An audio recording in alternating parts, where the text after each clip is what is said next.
Hi friends. आज हम भवानी प्रसाद मिश्र जी द्वारा लिखी गई कविता कठपुतली का भावार्थ जानने का प्रयास करेंगे। यह कविता अत्यधिक हृदयस्पर्शी है, जिसमें हमेशा से दूसरों के इशारों पर नाचने वाली कठपुतली को भी अपनी पराधीनता के जीवन पर क्रोध आता है। वह कहती है कि उसका जीवन धागों से बंधा दूसरों के इशारों पर नाचने वाला क्यों है। इन धागों के बंधनों को हमेशा के लिए वह तोड़ देना चाहती है। वह स्वयं आत्मनिर्भर जीवन जीना चाहती है, अतः वह आजाद होना चाहती है और अपनी इच्छा अनुसार जीना चाहती है, जिसे देखकर अन्य कठपुतलियों के मन में भी आजाद होने की चाह जागती है। भवानी प्रसाद जी की इस कविता में आजादी व स्वच्छंद जीवन जीने के महत्व को बड़े मार्मिक ढंग से प्रस्तुत किया गया है। आइए इस कविता के तीनों छंदों का भावार्थ जानें।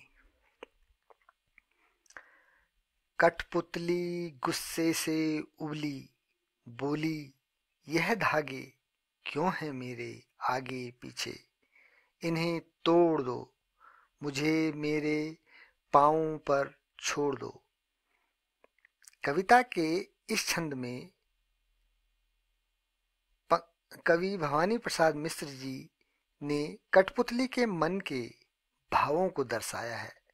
कठपुतली दूसरों के हाथों में बंधकर नाचने से परेशान हो गई है।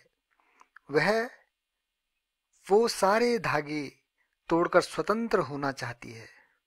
वो गुस्से में कहती है कि मेरे आगे पीछे बंधे ये सभी धागे तोड़ दो और अब मुझे मेरे पैरों पर छोड़ दो।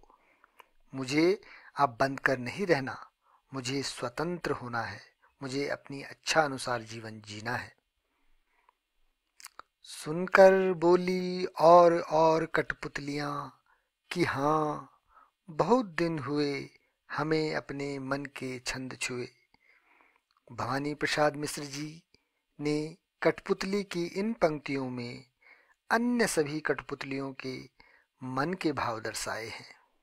पहली कठपुतली के मुंह से स्वतंत्र होने की बात सुनकर अन्य कठपुतलियां भी उससे कहती हैं कि हाँ, हमें भी स्वतंत्र होना है, हमें भी अपने पैरों पर चलना है। काफी दिनों से हम यहाँ इन धागों के बंधनों में बंधी हुई है। मगर पहली कठपुतली सोचने लगी, यह कैसी इच्छा मेरे मन में जगी। कठपुतली कविता की अंतिम पंक्तियों में कवि भवानी प्रसाद मिश्र ने पहली कठपुतली के मन के असमंजस के भावों को दर्शाया है। वह बाकी सभी कठपुतलियां पहली कठपुतली की स्वतंत्र होने की बात का समर्थन करती हैं। तो पहली कठपुतली सोच में पड़ जाती है कि क्या वे सही कह रही है, क्या वो इन सब की स्वतंत्रता की जिम्मेदारी अपने ऊपर ले पाएगी, क्या उसकी इच्छा जायज है। अंतिम पंक्ति उनके इन्हीं मनोभावों को समर्पित है। प्रस्तुत कविता में हमने जाना कि स्वतंत्रता का महत्व किसी भी इंसान, परिंदा, जानवर सबके लिए अत्यधिक महत्वपूर्ण है। कठपुतली के द्वारा कवि ने स्वतंत्रता के महत्व को अपनी इस कविता के द्वारा हमें बताने का प्रयास किया है। आशा है हम सभी ने कविता के भावार्थ को जाना होगा। धन्यवाद।